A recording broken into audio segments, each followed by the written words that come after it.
Agora a gente vai começar a construir o projeto de fato mesmo e criar o seu primeiro código.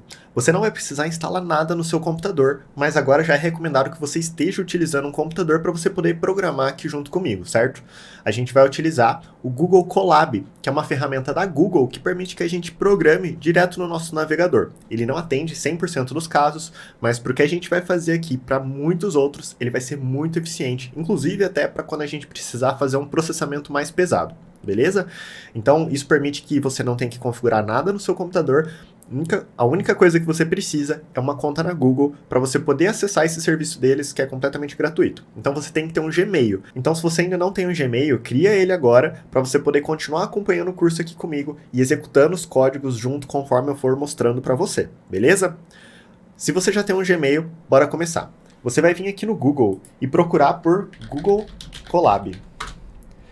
E o primeiro link que vai aparecer para você, muito provavelmente é esse aqui, ó, Google Colab, e o nome do site é colab.research.google.com. Você clica aqui. Se você já tiver logado no seu e-mail da Gmail, vai abrir essa tela aqui para você, e tudo que você precisa fazer é clicar em novo bloco de notas, esse botãozinho que está aqui embaixo. E aí, ele já vai abrir essa carinha aqui, que é a ferramenta que a gente vai utilizar para criar os nossos primeiros códigos. Se por acaso ele pedir alguma outra permissão para você, como por exemplo, associar o Google Drive, alguma coisa assim, você pode aceitar porque esse serviço é da própria Google mesmo. Pode ser que apareça também essa tela aqui, que na verdade é só um documento explicando um pouquinho mais sobre o Google Colab, e aí o que você precisa fazer é vir aqui em Ficheiro e clicar em Novo Bloco de Notas. E aí o Google Colab ele já vai criar para você um novo bloco de notas, onde você já vai poder executar tudo que a gente vai fazer junto aqui nesse curso, beleza? Veja que tem dois botões aqui, e esses botões eles vão ser bem importantes para a gente. O primeiro, ele está escrito código, e o segundo, ele está escrito texto. Quando a gente clica aqui nesse botão código, ele criou uma nova célula, percebeu? Antes tinha uma só, agora tem duas. Se eu vou clicar de novo, você vai ver que ele vai adicionar uma terceira célula de código aqui. Então, ele adicionou uma nova célula de código. Essas células são utilizadas para a gente executar código na linguagem de programação Python, que daqui a pouco eu vou explicar para você certinho o que é a linguagem de programação e o que é o Python.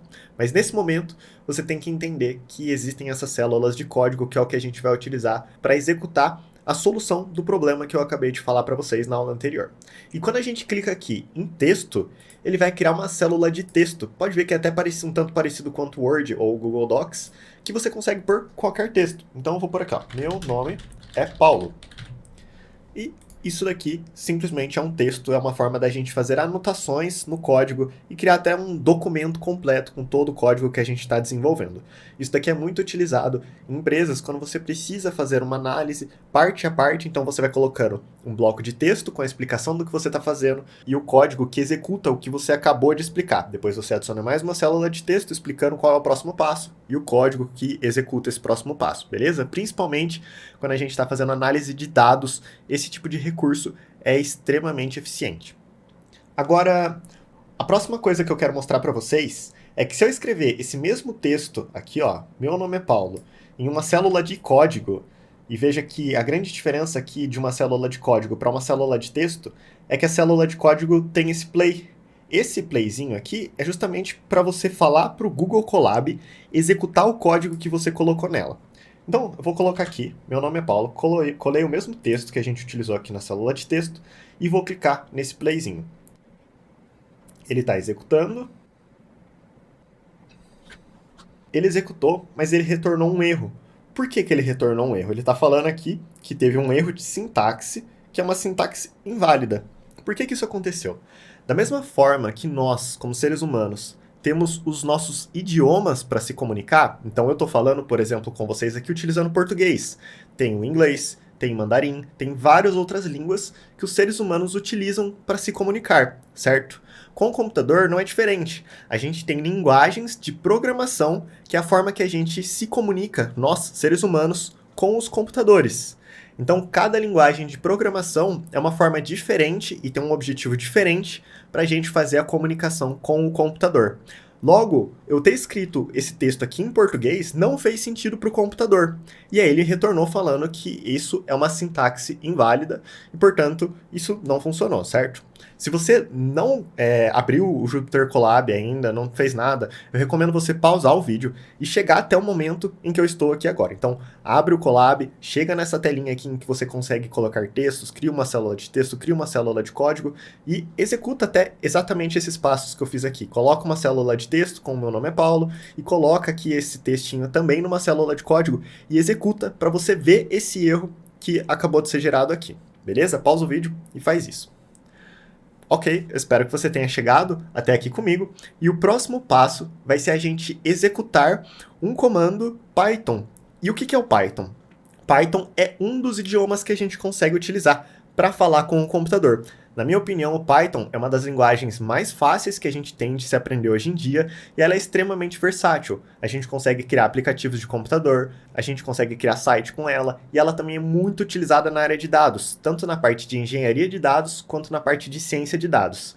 E também é uma linguagem excelente para a gente fazer a criação de automações. Logo, para quem está começando e até para quem já está no mundo profissional, Python é uma linguagem ótima porque ela tem uma barreira de entrada pequena, ela é fácil, ela é acessível e ao mesmo tempo ela tem muita procura no mercado de trabalho, justamente porque eu acabei de falar para vocês que ela é utilizada para muitas coisas. Então é uma ótima linguagem para você aprender programação, beleza?